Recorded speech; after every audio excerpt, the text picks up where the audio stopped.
Hello! Welcome to my channel, Edible Thoughts Makes. My name is Stephanie, and this channel is where I share with you my works in progress, finished projects, things I'm cooking up, books I'm reading, funny things my kids may say. My hope is that as you watch this episode and the previous episodes, that you find some inspiration along the way.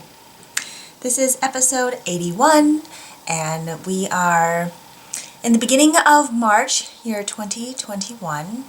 I guess we're approaching the middle of March. It is a sunny, snowy day here, and some of the snow is melting, it seems, but there's quite a bit of it outside. We can barely see our mailbox just from all the snow that has been piling up.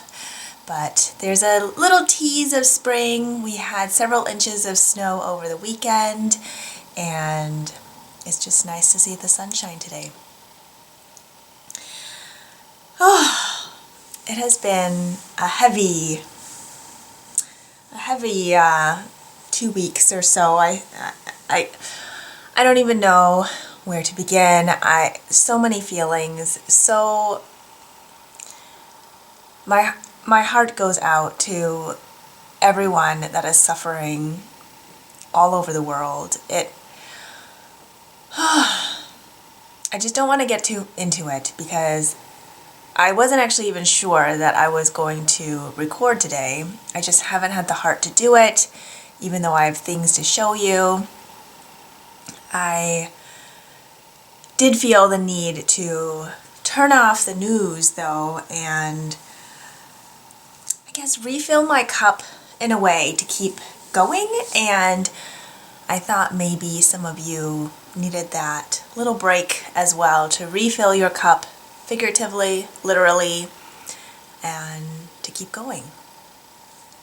Today I have a little departure from my usual tea on this channel here. Usually I have a hot cup of tea with me. Today I have a green smoothie. It isn't the first time I've made it, it's just probably the first time I've recorded while having a green smoothie. Hopefully I won't end up with green teeth while I'm talking. But in it I have baby spinach, bananas, what else did I put in it? A little apple cider, a few ice cubes. I think there's other stuff in it, but don't remember right now, but it is very, very green. I find that sometimes over winter time, it can be tougher to get in a lot of like the fresh greens and veggies, not because I can't find it at the grocery store, but it's just not as readily available as, you know, getting it from our garden. We usually do plant a vegetable garden, and when it's readily available there and growing, and well, you just eat more of it, I suppose. But yeah, so I do have a few finished projects to share with you and a few works in progress. I don't know about you, but I knit, or not just knit, but sew, or any crafty thing when I'm happy, when I'm sad, when I'm frustrated, when I'm stressed out. It's kind of my go-to way of being able to think and center back in and focus and keep from reeling and basically tail spinning out. And there's been quite a bit of making. But yeah, so grab a beverage of choice, and if you are someone who likes to keep your hands busy, maybe you probably already do have something in hand while you are watching, and let's jump right in.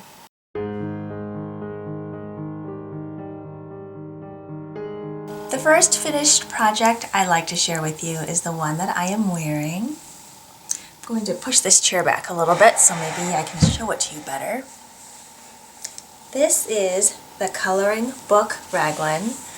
The pattern designer is Amy Scher of Amy Scher Makes, and I test knit this pullover back in December, January, and it is a worsted weight pattern, or it's written for worsted weight, and I believe there are 9 sizes.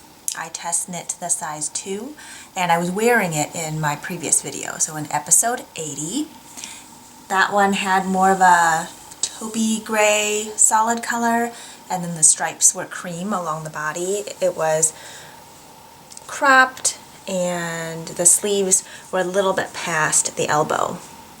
Now this version, I decided to knit a marled DK weight version. I think I'm going to actually tie up my hair while we're talking here. I have this slight tangent here, but I have this slight funny tuft of hair right in the front here that I can't tell if it's like baby hairs growing out, just this like tuft right here, or if I somehow accidentally pulled out a ton of hair at some point, and yeah, so there's just like this like weird tuft right here.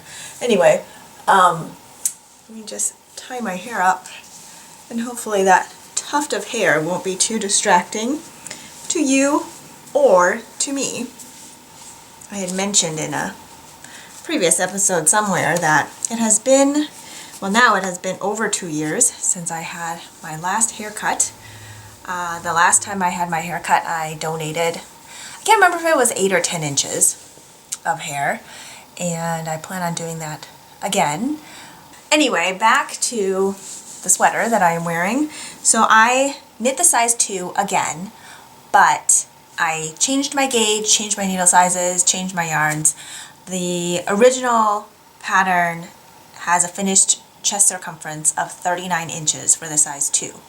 But because I decided to change my gauge and my yarns and my needles, my finished circumference was going to be closer to, I think, 36, 37 inches, which is great. It's somewhere between the size 1 and size 2. My chest circumference is 32 inches, so it would still give me plenty of positive ease for layering and just breathability and just the ease that I was looking for. And I decided to use yarns that I had on hand from 2021, the Farmer's Daughter Fibers Sock Squad sock sets, but I wanted to pull out the yarns from the Bear Paw sock base, which is, I think, let's see if I wrote it down here, 70% superwash merino, 20% yak, and 10% nylon. So these are all yarns that I've used in previous projects already, and it was the remaining yarn. And then I also pulled out some of the tonals that I thought would go well together, that were the 75% superwash merino, 25% nylon base. And the yarns are closer to light fingering weight, so when you marl them, they end up closer to DK weight than worsted weight. I did go down a needle size so that I didn't have too gauzy of a fabric. I just didn't want it to be too loose, I guess. And with my new gauge and my needle size, I used a US 7 and a US 6 instead of a US 8 and US 7. And I did use a US 8, I think, when I got to the smaller circumference for the sleeves, because I just wanted to make sure they didn't end up a lot smaller than what the original one would be. It still is a little bit smaller, and I'll talk a little bit about how I blocked it out and stuff like that once I get to that point.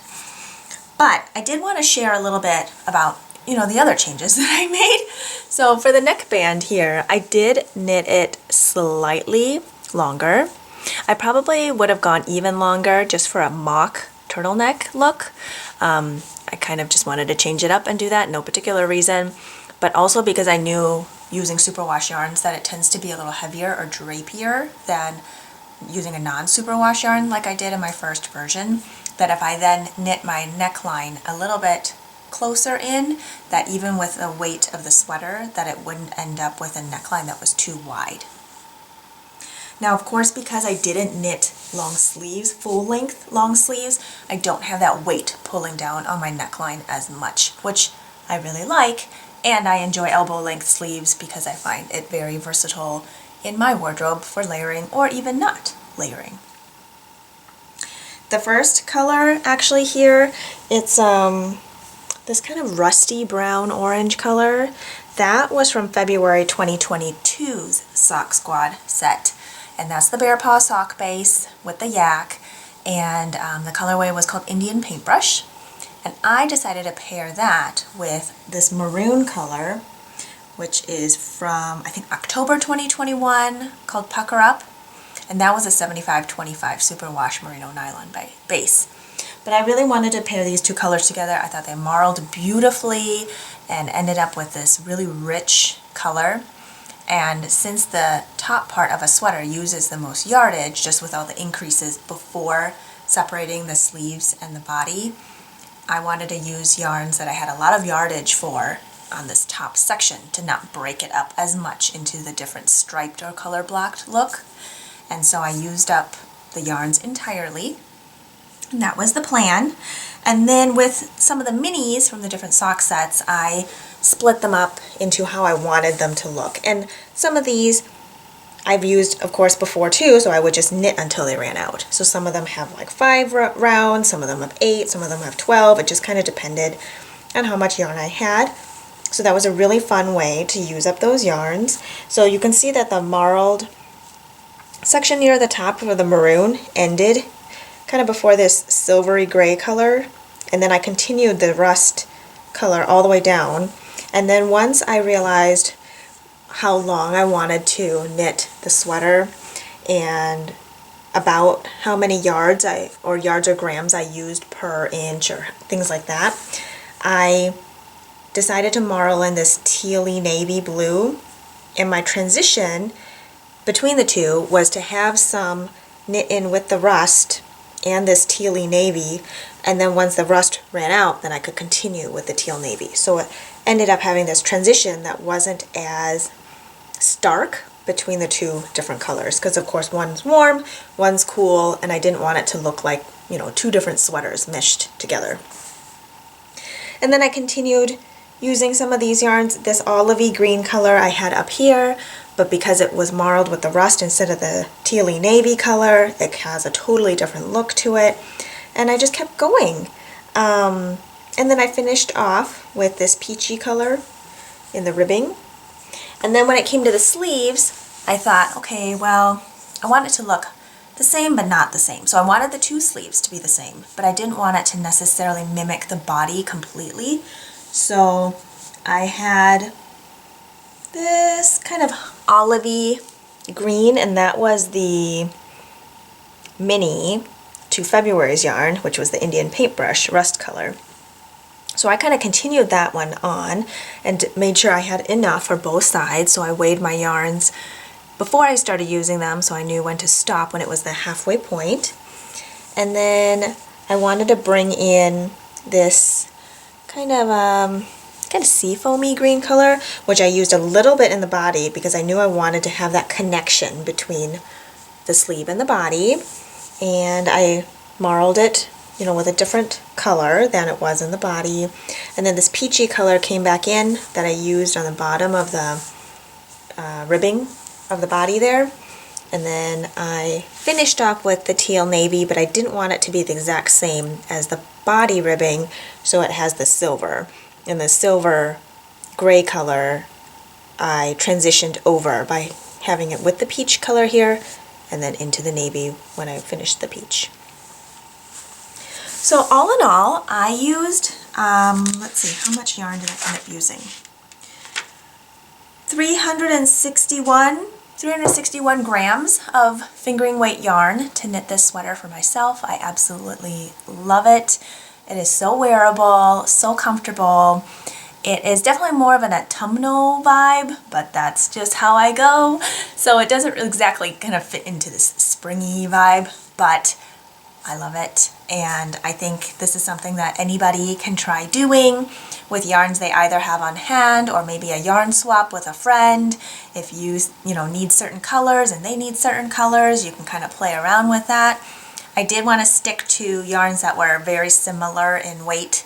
So the 75-25 superwash merino nylon is 463 yards for 100 grams, whereas the yak base is 437 yards for 100 grams, but they feel very similar in hand, and that's what I wanted to use, so I didn't have to worry about some sections potentially being slightly thicker or thinner.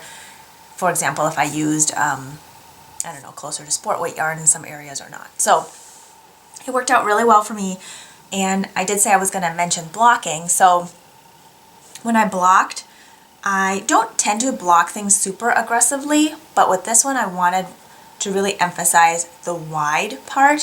So I did use blocking pins and I just blocked them as wide as I felt comfortable going. And knowing that there's super wash merino in here, which tends to weigh down a little bit more with gravity, I just wanted to give it extra width so that as I wear it, if it does end up kind of going down a little bit, that it doesn't like pull down too vertically, if that makes any sense.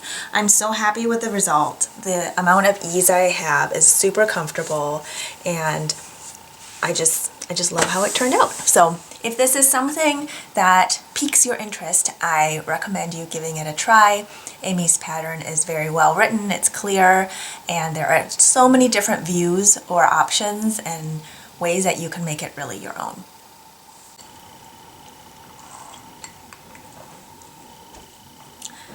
The next finished project I'd like to share with you are mittens.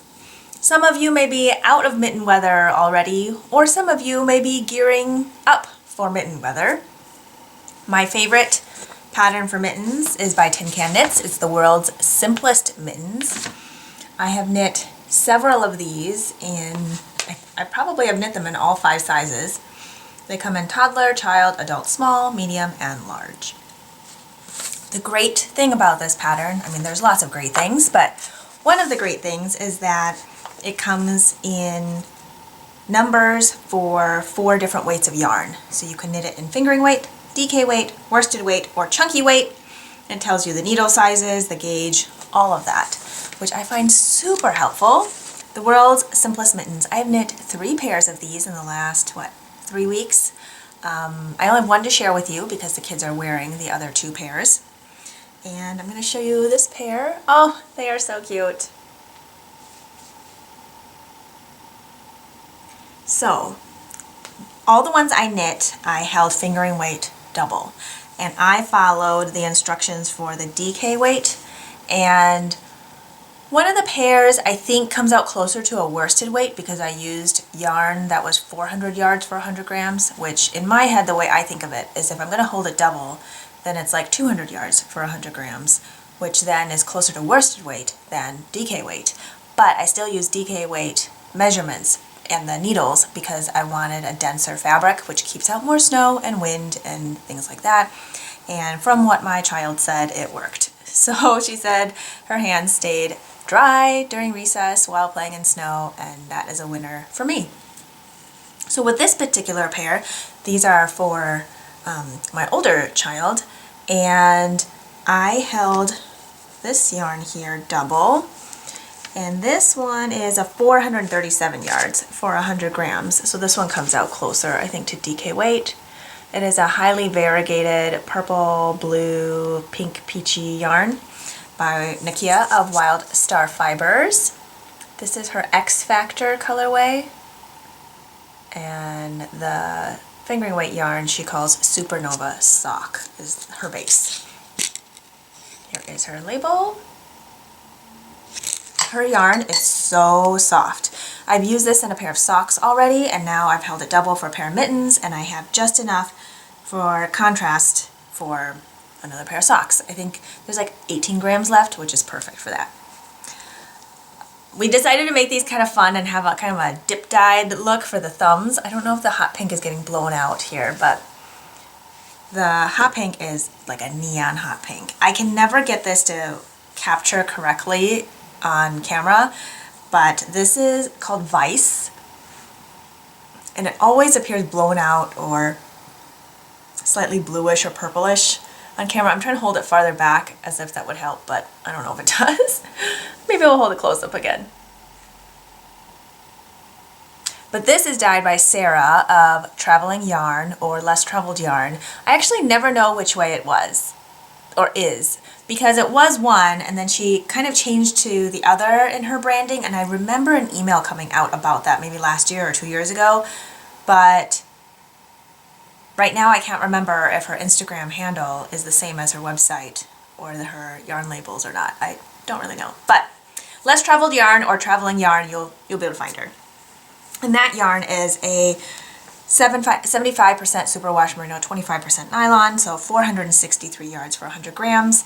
And yeah, I knit these using US 3 for the ribbing, or 3.25 millimeter, and US 5 or 3.75 millimeter for the rest of it.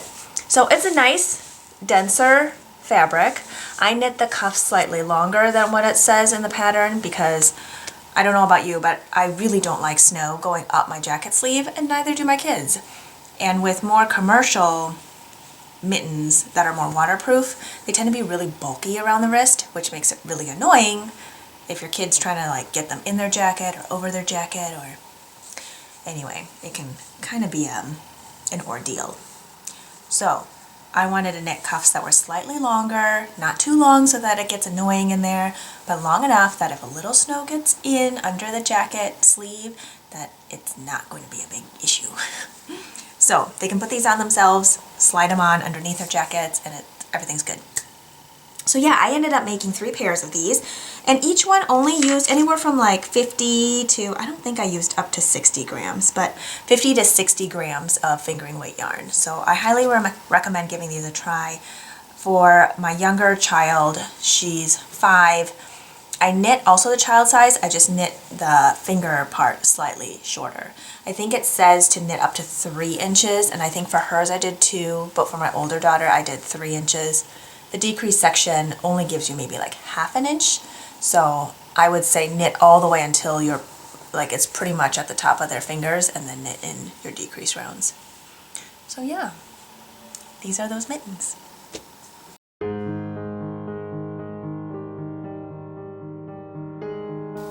So let's go on to works in progress. This work in progress is one I shared a little bit about in the previous episode, and there should be some vlog footage of me knitting on it right before this episode. It is the Go Gently cardigan that I am test knitting for designer Amy Shure of Amy Shure Makes, and I won't talk too much about it since it is a test, but I just wanted to share with you a little sneak peek of my progress on it. The yarns that I'm using are Alpaca Bloom. This is a discontinued base by Knit Picks. It is so soft. The colorway I'm using is Coral Shell. It's this very dusty mauvey pink, and it's so beautiful. The yarn I'm holding it with is also a beautiful yarn. This is Linen Quill. It's a line by Pearl Soho, and this is Peony Pink. And this is a fingering weight yarn. And together they are making a beautiful, beautiful fabric that's a very gentle marl because the colors are close enough that they really blend together, but also slightly different, so I feel like there's a little bit of depth in there. It is knit top down, it is knit flat. Even the sleeves are knit flat, which I don't know if I knew that before signing up for the test knit. I think I just always figured, oh well, it's knit top down, why not have the sleeves knit in the round? But her reasoning is that some people's gauge changes when you knit in the round versus knitting flat. So in order to keep the gauge more the same throughout the entire garment, the sleeves are also knit flat. So that'll be new for me. I don't think I've ever knit sleeves flat. I also don't knit very many cardigans. I, in general, prefer knitting more in the round as far as like stockinette goes than having to purl every other round or row, but I will have to say that it's actually enjoyable, and I think a lot of it is mindset. So I'll just leave it at that. Here is my cardigan progress. I have my sleeves on holders. The holders are just like cables for like an interchangeable cable set for like the 16-inch. So that's what I have there. And I love how it is looking. I'll end up with ribbing along this neckband here, and also ribbing for the button band, so everything's kind of curling in right now because it's a stockinette fabric, but it will have ribbing for the band there, so it'll uncurl. And right now I am on the bottom hem, so I have ribbing going on the bottom, and that's what I'm working on currently. I love the color of this. It is so soft and feels soft, but also looks soft, and it's going to be the perfect layering piece for spring. So that's my sneak peek of that work in progress. I think it's scheduled to come out kind of later in April, so keep an eye out for that then, and I'll share progress of it as I go. Okay, the next work in progress I'd like to share with you, let's go on to this shawl I've been working on for my older daughter for quite some time. I started in May 2021. I really needed a burst of color and some happiness, and I had cast this on, and it's just been a very slow going, not slow going, just kind of an on and off project, if you will. I have it in this very happy, scrappy bag that I sewed last year. It's a rainbow, so it starts with red, orange, yellow here, and it was supposed to connect into green, blue, and then purple, but instead, because of where I placed these sloths, I needed to connect it into the blue, purple, and then going to the green, because if I flipped it upside down, the sloths would be like going the wrong direction, right? Anyway, side note. So, speaking of my love for Tin Can Knits patterns, this is the grain shawl. It is also a free pattern. It is part of their I don't know if it's called a beginner's line of patterns, but I highly recommend them, not just for beginners, but for anybody. The yarns that I'm using for this are dyed by Kristina of Teal Torch Knits, and one of them is this fun speckly color that reminds me of confetti cake. And then the other one was a set of, sorry, it's kind of twisted here, I'm just untwisting it, was a set of minis. They were 20-gram minis. They were all neon-ish, highly speckled, and came in kind of like a neon gradient almost. And I knit a pair of socks. I've used them in contrast colors and other things, but I wanted to use the remaining of it all in one project. So I made a big ball. I think it's called a magic knot ball. And I'll tell you what I think of that. So personally, I've gotten to the point where I don't really mind weaving in ends very much. I used to dread it, but honestly it's not that bad, and it's just part of the process for me now. But this one, I had magic knot balled it because the shawl I'm knitting is held together, so I felt like even if the knot failed me at any point, the entire shawl is not going to fall apart because it's got the continuous other yarn going with it. And if it did come apart at that point, then I could just duplicate stitch in or, do something like that. But it's not going to fall apart. And with all the different minis, plus the shawl being kind of reversible, there was no right side, wrong side. So I really didn't want to have to weave it in. But in hindsight, I don't think it would have mattered, because if I just kind of weave it in along the garter blip of it, it wouldn't have made a difference. Anyway, the things you learn when a project is a year old, along that time. So here it is. It's a triangular shawl, and there's this spine down the middle, which is just made with yarn overs, and that middle part is still a garter line, so there's no slipping of like the middle stitch to make like a center spine type of knit stitch look. And then the holes on the side are the yarn overs, and there's also the yarn overs along the edge, a garter edge, which add to the increases. So on one side you will be doing 4 increases every time you knit that row, and the other side you just knit across.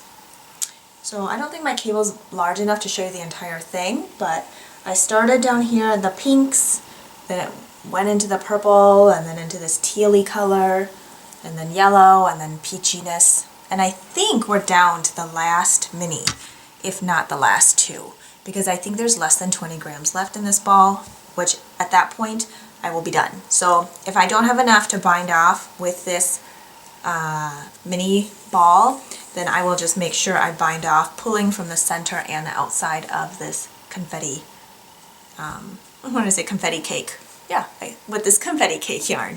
But I'm really excited. I'm hoping to have this done by the end of the month.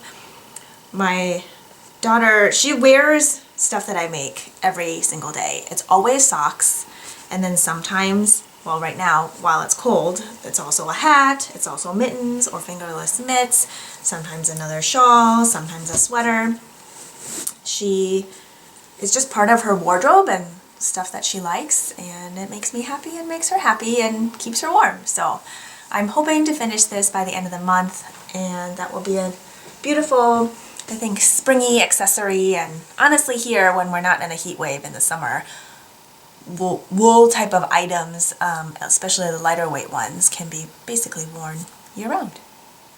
The next work in progress I would like to share with you are a pair of socks. Now this pair of socks is knit out of the Farmer's Daughter Fibers Sock Squad sock set for March 2022. And this one is the Highwood sock base, which is in 80% superwash merino, 20% nylon, 400 yards for 100 grams, and it comes with a 100 gram skein main color and then a 20 gram contrast color. Here is their logo, and the colorway this month is called Prairie Dogs Playground. And here is the main color in cake form. It is this tan color with light speckling of maybe rusty orange, and there's a little bit of blue in there as well, and red. And here is the contrast color, which is a very, very dark, I would call it a blue-black color. So I am knitting the Intertwine socks, and that pattern is by Emma of Bloom and Create, and the top has color work, and then I can't remember what the heel pattern is because I haven't decided if I'm doing that heel flap yet or if I'm doing a shadow wrap heel. Yeah, I'm not sure. I think it comes in 3 sizes. I don't actually have the pattern printed out because I just wrote down my specifics in my project notebook here. I'm knitting mine using 9-inch circulars, using a US 1 or 2.25 millimeter needle, and then for the color work I used US 1.5, which is a 2.5 millimeter needle. And I also changed up the cuff. The cuff is a ribbed cuff in her pattern, but I decided to do the peekaboo fold over cuff, and I'll link to that either in the description box below or here on the screen, or both, I'm not sure yet. I did make it a little bit thicker, so I just added a few more rounds to each color, but still made sure that they were a difference of 4 rounds so that I could get a peekaboo color on the top. So here it is. I did keep the color work section the same as the pattern, but I did start off with my main color and then knit my contrast color since I still wanted that to flow into the color work chart like the pattern is for the ribbed cuff. Now I will tell you, initially I was thinking, okay, well, if this dark color is my contrast, then I will hold that in my left hand for my dominant color, like I usually would for color work. Well, I did that, but it did not look good at all. The dark color was way too dominant, and I couldn't really see the light color part in the color work section. So then I realized, okay, maybe the main color in the color work chart should be treated as the more dominant color. And so once I ripped that out and switched it, it was so much better, and this is the resulting look. And I have both of them done. If you are new here, I like to knit my socks 2 at a time on their own sets of needles. It is not the most economical choice, I will tell you, because you do end up having to have 2 sets of needles versus just 1 if you were knitting 1 at a time, or even if you were knitting 2 at a time on one long, like 32 or 40 inch cable. I've tried that. I didn't like how off balanced I felt, and so yeah, I knit them on their own 9-inch circulars. And I prefer that method also for color work because I find myself with more even tension because I don't have those intersections where I have to scoot the needle over or switch needles like if it was double points. but that's my personal preference, and this is not the way you have to knit them. You knit what works for you. But yes, I did go up half a needle size for the colorwork section, because for socks, I need to make sure they're gonna fit over my ankle part, like as you're pulling up your socks, because if they don't, then I can't wear them. And with colorwork, it's always gonna be less stretch just with how the floats are. I'll show you on the inside here. So stranded colorwork is going to have floats, and naturally with floats, it's just going to be a little less stretchy. So when I knit colorwork that's two-stranded, I put my dominant color in my left hand, the other one in my right hand, and I will both throw and knit continental, and that's just what works for me. I also make sure to stretch out my stitches on my right hand as I am knitting to make sure they have that extra give. That also just helps with the stretch. So I will knit a little more in the leg for each of these before I decide what heel I want to put in and go from there. So 2 more works in progress I'd like to share with you. One of them I just barely started. It is in this springy patchwork bag that I sewed, I think last year. I think I sewed this last year. It has these squares on the front and then a solid floral fabric on the back, canvas box bottom. If you are new here, I do not sell project bags. I do not even follow a pattern or a specific pattern for them. I just make them how I feel like it and with what fabric I have and whatever dimensions that comes out. But there are tons of tutorials out there on YouTube, on Google, and yeah. So I decided for these I was going to pull out some 10-gram minis from my 2020 Sweet Sparrow Yarns Advent calendar. And these are the colors that I decided that would go together. Oh, there's one more, but it's attached right now. I wanted these earthy, soft, springy colors, not pastel, because I'm not really a pastel person. But, you know, think of an autumnal person's version of spring. So they're going to be soft, earthy, not necessarily all warm-toned, but yeah, so these are my colors that I'm using, and there are 2 knit-alongs that I'm participating in for this pair of socks. Emma Bloom and Create has one currently going for scrappy socks or scrappy moments. I'll put the hashtags here on the screen. And Jen of Everything Shapes Us also just started a knit-along on March 5th.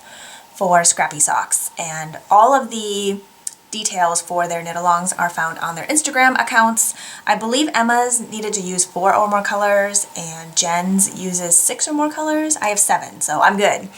But basically the reason I'm participating in them is to encourage others to also knit, you know, socks and things out of little bits and pieces of yarn here and there, and to just join in to that community.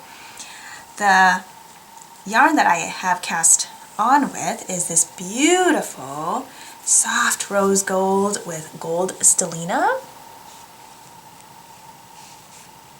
And I've started, and here's the cuff, and here is a progress keeper by Maria of Woolen Forest, and I'm doing a 1x1 ribbing here. And what I'm going to do with this particular one is just go until I'm halfway on this yarn ball. They're 10 grams, and I think that would mean about 20 rounds for each cuff, and then I'll keep going. And I haven't quite decided for the other ones if I'm going to do 10 rounds of each color, 5 rounds, 8 rounds. I don't really know. I'm going to make them match, I think, but like between the 2 socks for the pair, but I'm just not entirely sure how I want it to look yet. So we shall see when I get there. I did, let's see, did I write anything down? I did.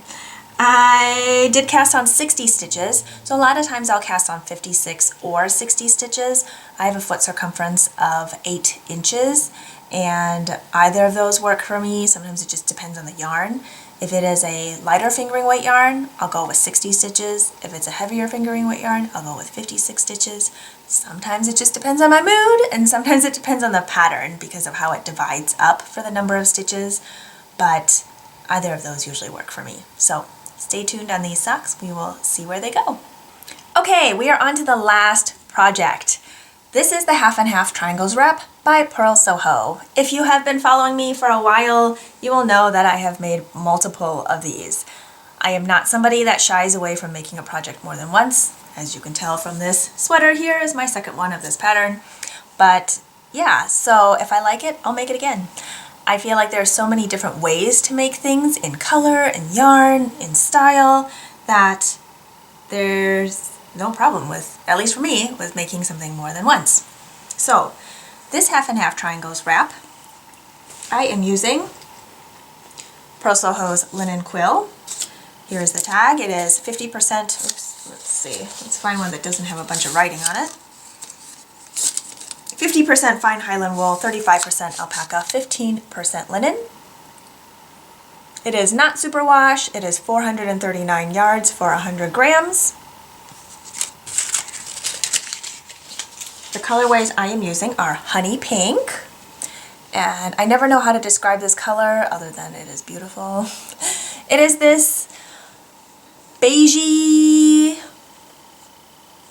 heathered beigey color. I can't call it yellow because it really isn't yellow, and there's just warm pinky parts in it. I know I'm not making it sound fabulous, am I?